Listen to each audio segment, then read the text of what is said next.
I've developed these sheds to be strong, New Zealand made and aesthetically pleasing to enhance your property. I've broken down the install into 5 easy steps. Step number 1. If you've purchased the floor kit, locate it on your site and make it as level as possible. Step number 2 is standing up the walls. Ensure that the side wall is in between the rear and the front wall of your shed. They don't go on the outside.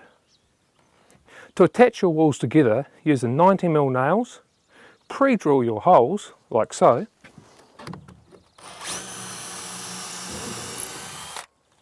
insert the 90mm nail, and with your hammer, nail it home. Once you've secured the first corner using the 4 90mm nails, repeat the process on the other 4 corners until you have all the walls joined together. Step number 3 is laying the roof. Lay all of your iron first on the top frame of your shed.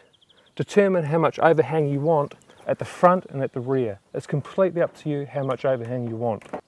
Also, keep all of your laps correct and determine how much overhang you want on the sides of your shed as well. You can also use a string line from end to end of your shed to help line up the iron, or if you're like me, you can just use your eye. Once you've laid all of your iron, get a tape measure out and measure how much distance you have an overhang from the front of your shed to the outside of the iron.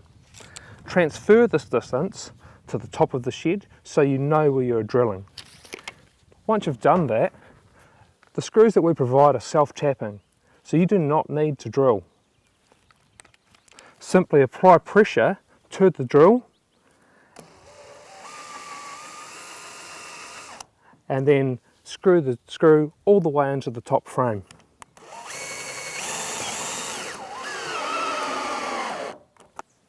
Step number 4 is flashing the corners of your shed. Take out 2 of the corner flashings, place them on the shed like so, and using the 65mm nails, attach. Repeat the process on the other 4 corners. If you've purchased the flashing kit for the monopitch shed, simply fit it like so, assuring it's level with the front, and fix using the 65mm nails. If you have purchased the gable roof option, the construction is slightly different. You will receive 2 pre-notched out bearers.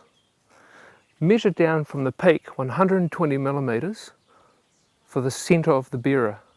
Pre-drill from the outside through the frame into the bearer and using the bugle screws fasten from the outside. From here, laying the roof is exactly the same as the monopitch shed.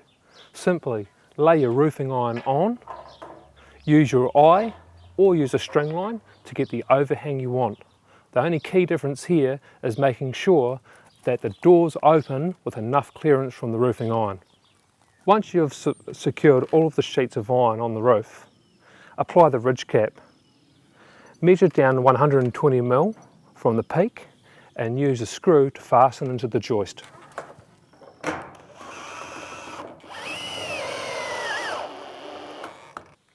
If you've purchased an additional flashing kit, simply slide the flashing kit underneath the ridge cap and fasten with screws, and then using 65mm nails fasten through the side into the walls.